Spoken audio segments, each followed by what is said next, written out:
एक समय की बात है। एक बार देवर्षि नारद जी वैकुंठ धाम गए।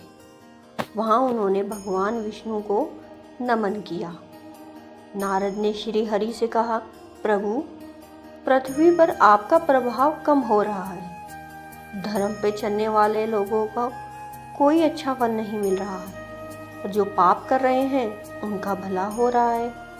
तब श्री हरि ने कहा, ऐसा नहीं है देवर्षि, जो भी हो रहा है सब नियति के जरिए हो रहा है। नारद बोले, मैं तो देख कर आ रहा हूँ, जो पापियों को अच्छा फल मिल रहा है और भला करने वाले, धर्म के रास्ते पर चलने वाले लोगों को बुरा फल मिल रहा है।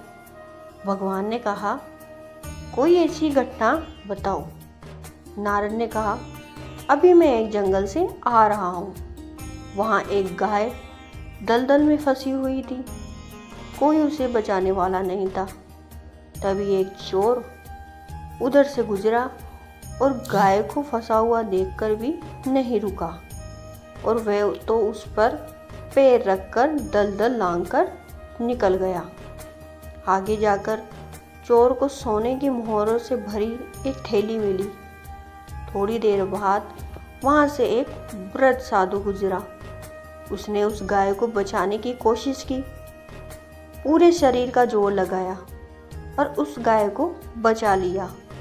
लेकिन मैंने देखा कि गाय को दलदल से निकालने वाले के बाद में वह साधु आगे बढ़ा तो एक गड्ढे में गिर गया।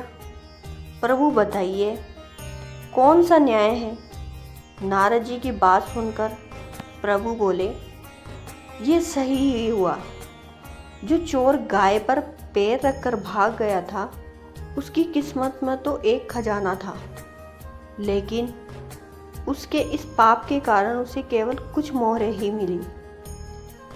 वहीं साधु को गड्ढे में इसलिए गिरना पड़ा क्योंकि उसके भाग्य में मृत्यु लिखी हुई थी, लेकिन गाय को बचाने के कारण उसके पुण्य बढ़ गए और उसकी मृत्यु एक छोटी सी चोट में ही बदल गई। इंसान के कर्म में उसका भाग्य तय होता है। इंसान को कर्म करना चाहिए क्योंकि कर्म से भाग्य बदल जाता है।